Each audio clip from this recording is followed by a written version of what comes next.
আসসালামু আলাইকুম, আমি আকরাম হোসেন। আজকে আমরা এইচএসসি আইসিটি পঞ্চম চ্যাপ্টার প্রোগ্রামিং ভাষা নিয়ে পড়াশোনা করব। প্রথমে আমাদের বুঝতে হবে প্রোগ্রামিং ভাষা কি। প্রোগ্রাম কি চিন্তা করো। ধরো সকালে তুমি ঘুম থেকে উঠছো, ঘুম থেকে ওঠার পর কি করো? তুমি ব্রাশ করো, ব্রাশ করার পরে কি করো? তুমি নাস্তা করো, তারপরে গোসল করো, তারপরে কলেজে যাও, কলেজ থেকে আবার ব্যাক করো, ব্যাক করে আবার বাসায় পড়াশোনা করো। তাহলে চিন্তা করো সকাল থেকে রাত পর্যন্ত সব কিছু তোমার কিন্তু প্রোগ্রাম করায়, তোমার ব্রেনে কিন্তু এটা সেট হয়ে গেছে তুমি সকাল থেকে রাত পর্যন্ত কি করবা। এই জিনিসটা আসলে প্রোগ্রাম। সো তুমিও কিন্তু প্রোগ্রামের মধ্যেই চলতেছো। এখন চিন্তা করো যে আদিম যুগে তুমি চিন্তা করো যে বাজারে যেয়ে কোনো কিছু কিনতে গেছো।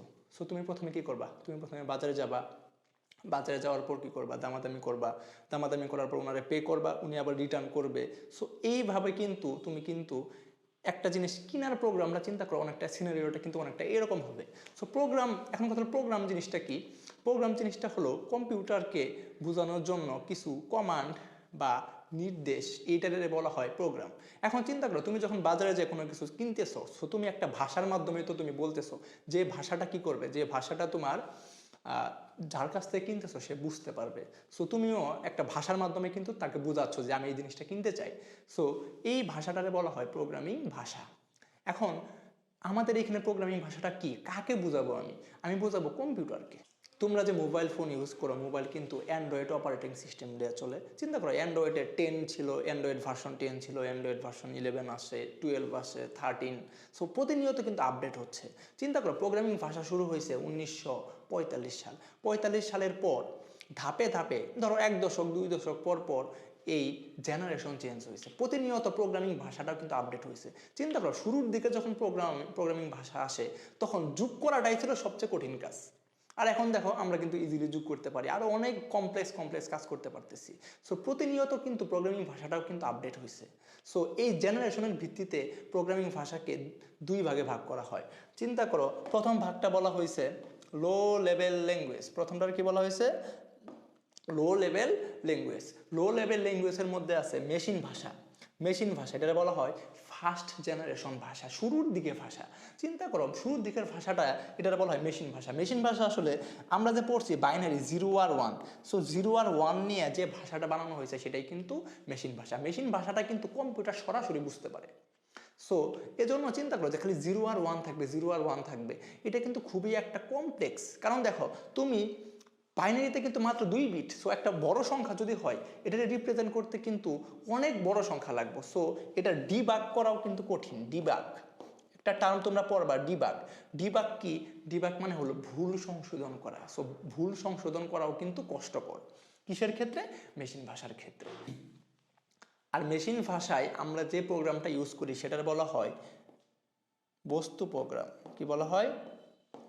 বস্তু প্রোগ্রাম, বা বস্তুর ইংলিশ হলো অবজেক্ট। অবজেক্ট প্রোগ্রাম বলা হয়, বস্তু প্রোগ্রাম বা অবজেক্ট প্রোগ্রাম। এই মেশিন ভাষার পর আরেকটা ভাষা আসে, সেটা বলা হয় অ্যাসেম্বলি ভাষা। অ্যাসেম্বলি ভাষা কি করে? অ্যাসেম্বলি ভাষা নিমোনিক কোড,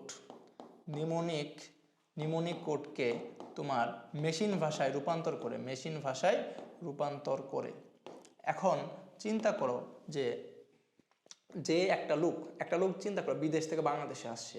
বিদেশ থেকে বাংলাদেশে আসলে সে তো বাংলা বুঝতে পারে না। সো তুমি কি করবা? একটা অনুবাদক রাখবা যে ট্রান্সলেট করে দিবে, যে বাংলাকে ইংলিশে ট্রান্সলেট করে দিবে। সো তখন সে বাংলা বুঝতে পারবে। সেমভাবে এই নিমোনিক কোডকে মেশিন ভাষায় রূপান্তর করার জন্য তোমার কি দরকার হবে? একজন অনুবাদক দরকার হবে। সো অ্যাসেম্বলি ভাষায় কিন্তু অনুবাদক দরকার হবে। আর নিমোনিক কোড দিয়ে যে আমি প্রোগ্রামটা লিখবো সেটারে বলা হয় উৎস প্রোগ্রাম বা সোর্স প্রোগ্রাম। সো আমরা একটা জিনিস খেয়াল করব যে মেশিন ভাষায় যেটা থাকবে সেটা আমরা বলবো বস্তু প্রোগ্রাম। মেশিন ভাষা ছাড়া এটা তো এই প্রোগ্রামটা তো ডিরেক্ট কম্পিউটার বুঝতে পারে, বাট এই প্রোগ্রামটাই নিমোনিক কোড দিয়ে যে তুমি প্রোগ্রামটা লিখবা সেটা তো কম্পিউটার বুঝতে পারে না।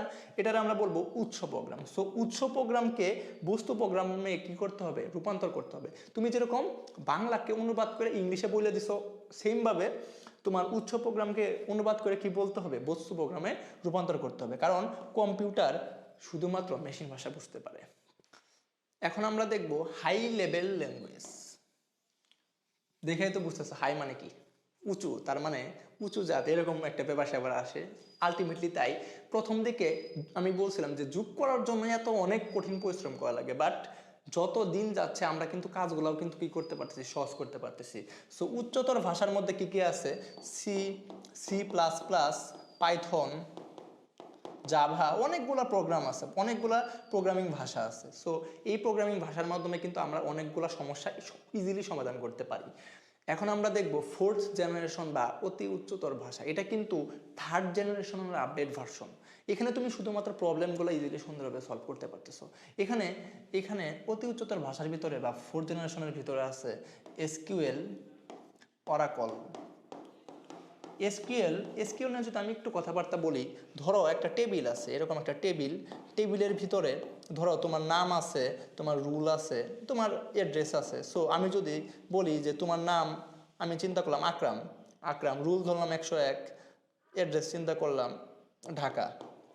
তাহলে চিন্তা করো যে আমি যদি এই ডাটাগুলো খুঁজতে চাই, সার্চ করতে চাই, কোয়েরি করতে চাই, এই কোয়েরি কাজগুলো কিন্তু এসকিউএল করে দেয়। সো আমরা আলটিমেটলি অতি উচ্চতর ভাষায় কি করব, থার্ড জেনারেশন থেকেও আরেকটু আপডেট কাজ করতে পারবো।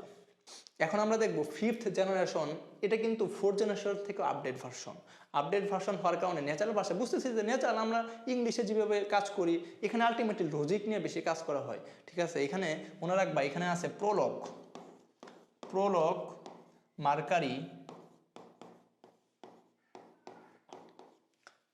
মার্কারির মতো কিছু ভাষা, যেখানে আমি লজিক নিয়ে কাজ করতে পারবো। আর্টিফিশিয়াল ইন্টেলিজেন্স, এআই, তারপর তোমরা জানো চ্যাট জিপিটি, গুগল বাট, এই সবগুলো কিন্তু ন্যাচারাল ভাষার মাধ্যমে করা হয়েছে। আশা করি প্রোগ্রামিং সম্পর্কে তোমাদের হালকা ধারণা হয়েছে। দেখা হবে পরের ভিডিওতে। Like, comment, share, subscribe and click the bell icon to get more videos.